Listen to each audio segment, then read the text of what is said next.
देखिए मेरे पीछे अभी शिलान्यास हुआ है और कहाँ कहाँ क्या शिलान्यास हुआ है ये जानेंगे। अभी स्थानीय विधायक अजय कुमार जी हमारे साथ हैं। सर कहाँ कहाँ क्या प्रोग्राम है आज? नहीं, आज तो सुबह 9 बजे से शाम 6 बजे तक शिलान्यास का कार्यक्रम है। और शिलान्यास की शुरुआत की है भरपूरा पटपाड़ा पंचायत के चौचाही 12 नंबर वार्ड सड़क का। फिर जो गर्ल्स हाई स्कूल है आपको सिंघिया में, वहाँ जो है वर्ग कक्ष का। और फिर अभी जहाँ पर खड़ा है हम लोग माथी दक्षिण वार्ड नंबर होगा 1, इसमें जो है ना सड़क का। फिर इसी पंचायत के अंतर्गत जो 2 और है, और उसके बाद फिर आलमपुर में जो है मदरसा में उसका जीर्णोद्धार है और उसका बाउंड्री वॉल है, शौचालय है।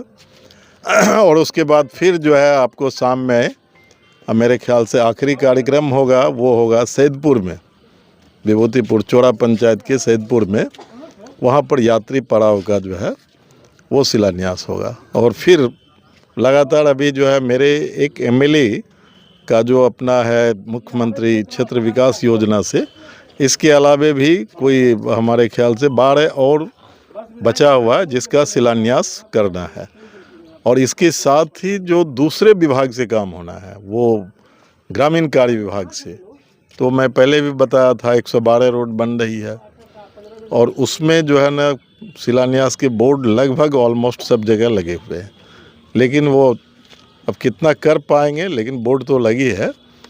और फिर दूसरे इलाके में भी है टोटल, उधर एक कॉन्ट्रैक्टर का इसका 40 रोड है, उधर सहदेव और विजय त्रिमूर्ति करके कुछ है उसका है 28 रोड, उधर जो है कमल नयन का है उसके कोई 18 रोड हैं, और भी है सब मिलाकर। अच्छा, अनुमानतः अगर आज की बात करें तो शिलान्यास कितने मतलब लागत से, अनुमानतः एक अगर आकलन लगाएं आप तो कितने तक का होगा? नहीं, आज का सिर्फ और सिर्फ आज का तो 14 को 6 से गुना कर दीजिए। 15 छक्का 90 लाख का शिलान्यास होगा। हाँ, शिलान्यास हो रहा है, यानी कि 90 लाख का। देख सकते हैं दोस्तों, 90 लाख का सौगात जो है विभूतिपुर के लोगों को मिलने वाला है, चाहे वो पीसीसी सड़क हो और चाहे अन्य जो भी अभी आज शिलान्यास हुआ है उसमें। एक और क्वेश्चन था आपसे कि आजकल आपराधिक जो घटनाएं हैं वो बड़ी तेज़ हो गई है और अमूमन देखा जा रहा है कि छोटी सी घटनाएं जो हैं, डबल मर्डर जो हुआ था उसमें भी अनुसंधान जो है नहीं हो पाया है, और लगभग घटनाएं अमूमन हो रही हैं जिसमें कि बहुत सारे कम में कभी कभी पुलिस भी फेल कर जाती है अनुसंधानों में। तो उस पर आपकी क्या मतलब रहेगी? नहीं, उसमें है क्या कि देखिए अपराध की घटना जो इधर 2-3 घटना ऐसे आमतौर पर जो पहले घटनाएं घटती थी, एक तरीके से विभूतिपुर में ये बीते अगर 2.5 साल इधर लीजिएगा तो रुक गया था। लेकिन इधर घटना घटी है जो अकलूर यादव के सीएसपी के अंदर में जो 2 मर्डर हुई थी, जिसका अनुसंधान अभी तक बाकी है, जिसको मैं असेंबली क्वेश्चन भी मैं किया था। फिर आपको अनुसंधान जो है एक आध केस का और बाकी है, लेकिन इधर सकरा में जो है गोली लगी, जहाँ पर आप गए थे मैं आपका देखा, तो ये गोली जो चली और वहाँ पर जाकर के हॉस्पिटल में मैं मिला। तो एक्चुअली जो है अपराध की घटना जो बढ़ती है तो अपराधियों के खिलाफ पुलिस का जो एक्टिविटी होना चाहिए उसके अंदर कमजोरी है, नो डाउट। और अभी जो नया थाना प्रभारी आया है तो पता नहीं इस विभूतिपुर को कितना समझ पाया है, क्योंकि जो घटना घटी है अभी लास्ट जो थाने पर जो घटना घटी, तो उसके जड़ में क्या है?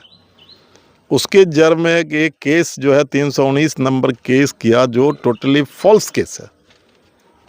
जो मुद्दे है उसने केस किया कि हमारे से 5 लाख रुपया छीन लिया और फिर मेरा जो है जेवर छीन लिया और हमको मारपीट किया और वो हम बेनंगा हो गए। ये घटना स्थल कहाँ है? ये तो वर्तमान थाना अध्यक्ष ने नहीं किया है। नहीं, एफआईआर उन्होंने नहीं किया, मैं तो कह रहा हूँ ये पहले किया, लेकिन इस थाना अध्यक्ष के रहते हुए जो सुपरविजन हुआ वो सुपरविजन ट्रू हो गया। जी जी। अब सुपरविजन जो ट्रू हुआ तो मैं तो चुनौती दे करके मैं कह रहा हूँ कि घटना घटी ही नहीं तो आप कैसे सुपरविजन में ट्रू किए? और जवाब नहीं मिल रहा है। उसमें एक लड़का ऐसा जिसका नाम है 3 नामजद है, समझे, वो जम्मू कश्मीर में 1 साल से है, वो आया ही नहीं, अभी तक वहीं है। और उस पर केस ट्रू है। मेरा कहना है जब टोटली फॉल्स केस को आप ट्रू करके गलत तरीके से आपने उसको गिरफ्तार कर लिया, तो ये पहली प्रथम दृष्टया में है कि आपने लोगों को बाध्य किया थाना पर आने के लिए। अगर ये घटना ना करते तो लोग तो थाने पर नहीं आते। फिर भी मैं आगे बढ़ के कह रहा हूँ कि थाना पर जो घटना घटी बिल्कुल कहीं से भी जायज़ नहीं था। लेकिन उस घटना का भी क्या है, उसमें कोई सीपीएम के लोग नहीं थे। 1 2 3 4 नाम जो है वो उस पंचायत के भाजपा के पंचायत अध्यक्ष के नेतृत्व में वो घटना घटी। और इस पर एक मिनट, और इस पर हल्ला भी करने वाले कौन है? तो एनडीए के लोग। प्रेस कॉन्फ्रेंस में आया प्रेस था कॉन्फ्रेंस मैं सुना, प्रेस कॉन्फ्रेंस करके मैं सुना, तो उन्हें तो बताना चाहिए कि तोड़ फोड़ का नेतृत्व किसने किया और फिर एफआईआर किसने करवाया, सुपरविजन में ट्रू पैसा देके किसने करवाया, वो बताना चाहिए ना। तो दूसरे अपनी बीमारी का इलाज दूसरे के शरीर में इंजेक्शन डाल के नहीं कर सकते। वो प्रेस कॉन्फ्रेंस में कह रहे थे सारा का सारा किया कराया सीपीएम के लोगों का है। मैं सुना, तो फिर बीजेपी के लोग नेतृत्व कैसे कर रहे थे? सीसीटीवी में है। This is my challenge. अगर है आपकी जुबान में अगर ताकत है, हिम्मत है, तो चलो हम भी बैठते हैं सीसीटीवी में, देखो कि कौन मारपीट करवा रहा है। दूध का दूध पानी का पानी हो जाएगा। मैं तो कह रहा हूँ भाजपा के पंचायत अध्यक्ष के नेतृत्व में हुआ और वो तोड़फोड़ किया, उसके नेतृत्व में हुआ। इसीलिए देखिए मैं बोला कि उसमें भी निर्दोष लोगों की गिरफ्तारी हुई है। जो गलत हुआ है, मेरी बातचीत पुलिस अधीक्षक से हुई है, उन्होंने कहा कि एक एक का सीसीटीवी से मिलान होगा। सीसीटीवी में भी सब जो फोटो में होंगे वो निर्दोष दोषी नहीं होंगे, जो तोड़ फोड़ में होंगे वो दोषी होंगे, उनके खिलाफ कार्रवाई होगी कार्रवाई, उसमें हम क्या कर सकते। लेकिन तत्काल वहाँ पीस होना चाहिए।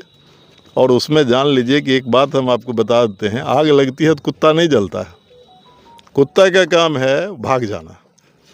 तो कुत्ता तो भाग गया लेकिन आग तो जल गई। जी। तो इसीलिए, लेकिन आग बहुत दिनों तक नहीं जलेगी। जिस तरह आग को बुझाए थे फिर बुझाएंगे। चलिए धन्यवाद आपका।